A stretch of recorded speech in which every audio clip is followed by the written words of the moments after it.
Қайырлы күн баршаңызға. Бүгін сіздермен пирог дайындайтын боламыз. Пирог асқабақпен. Бізге 2 жұмыртқа керек.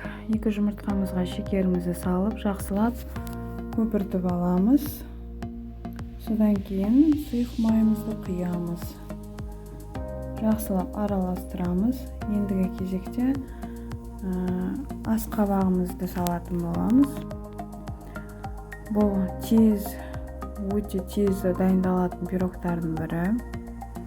Асқабағымызды салып араластырып болғаннан кейін ұнымызға ұн қопсытқышымызды салып аламыз.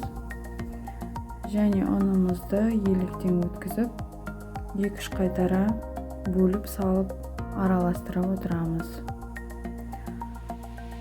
Жаңа айтып кеткендей, бұл пирог өте тез дайындалатын пирогтардың бірі.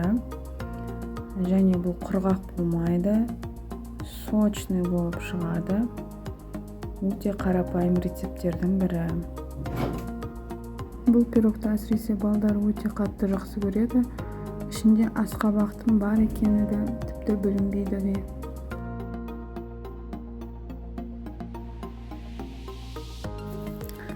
Жақсылап бұлғап болғаннан кейін формамыздың астына пергамент қағазын төсейміз. Жан-жағына майымызды жағамыз.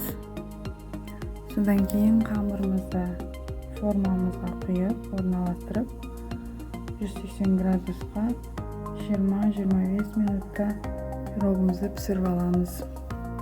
Көріп тұрғандарыңыздай осындай әдемі болып піседі. Пирог жақсы көтеріледі, құрғақ болмайды, жұмсақ, әлі сочный болып шығады.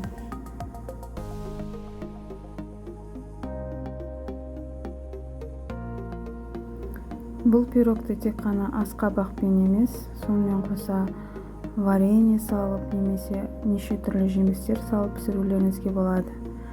Менің каналыма лайк басып, маған тіркеліп қойыңыздар. Тағы да неше түрлі рецептермен сіздерді қуантатын боламын. Менімен бірге болыңыздар.